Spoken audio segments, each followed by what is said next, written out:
वरिष्ठ नागरिक जो हमेशा एक दूसरे के साथ शराब पीते हैं, शराब पीते समय बहस हो गई।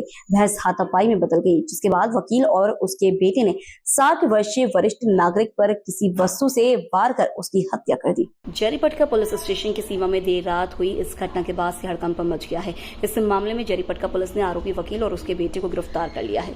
मारे गए वरिष्ठ नागरिक का नाम हरीश दिवाकर कराड़े है। आरोपी वकील अश्विन वासनिक और मृतक हरीश कराड़े एक ही गली में रहते थे। आरोपी वकील और मृतक हरीश कराड़े को एक साथ शराब पीने की आदत थी। वे हमेशा देर रात तक शराब पीते रहते थे। रविवार रात हरीश कराड़े आरोपी वकील अश्विन के घर गए। वहां दोनों ने रात 11 बजे से 2:30 बजे तक साथ में शराब पी, लेकिन किसी वजह से उनका विवाद हो गया। बहस गाली गलौज में बदल गई। इसके बाद आरोपी वकील अश्विन और उसके बेटे अविष्कार ने किसी वस्तु से वार कर हरीश कराड़े की हत्या कर दी। इस मामले में हरीश कराड़े की पत्नी सोनाली हरीश कराड़े ने जरीपटका थाने के उप निरीक्षक मारुति जांगिलवाड़ के खिलाफ शिकायत दर्ज कराई और दोनों आरोपी वकील अश्विन और उनके बेटे को धारा 302-34 के तहत गिरफ्तार कर लिया। हरीश कराड़े ऑर्डिनेंस फैक्ट्री से रिटायर हुए थे। वह शराब का आदी था। 6 महीने पहले उसने राजस्थान की 30 साल की तलाकशुदा महिला से शादी की। महिला की एक बेटी भी है। जब सब कुछ ठीक चल रहा था तभी कराड़े की हत्या से इलाके में हड़कंप मच गया। पहाटे 3-3:30च्या दरम्यान आमच्या पोलीस पथकाला माहिती मिळाली होती की मोठा बौद्धविहार इंदोरा या ठिकाणी गल्लीमध्ये एका इसमाचा बेशुद्ध पडलेला आहे।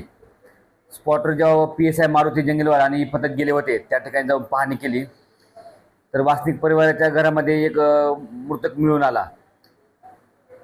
प्राथमिक चौकशी केली। चौकशीमध्ये निष्पन्न झालं, त्यावरून 2 ते बाप आणि मुलगा यांना ताब्यात घेतला आहे। गुन्हा दाखल केलेला आहे। तपास करत आहोत। मयत इस्माला भारदस्त वस्तूने मारहाण करण्यात आली। त्याचा हात 2 जागा मोडण्यात आलेला होता। तोंडातून रक्त आलेले होते आणि इंटरनल इंजुरी असण्याची शक्यता नाकारता येत नाहीये।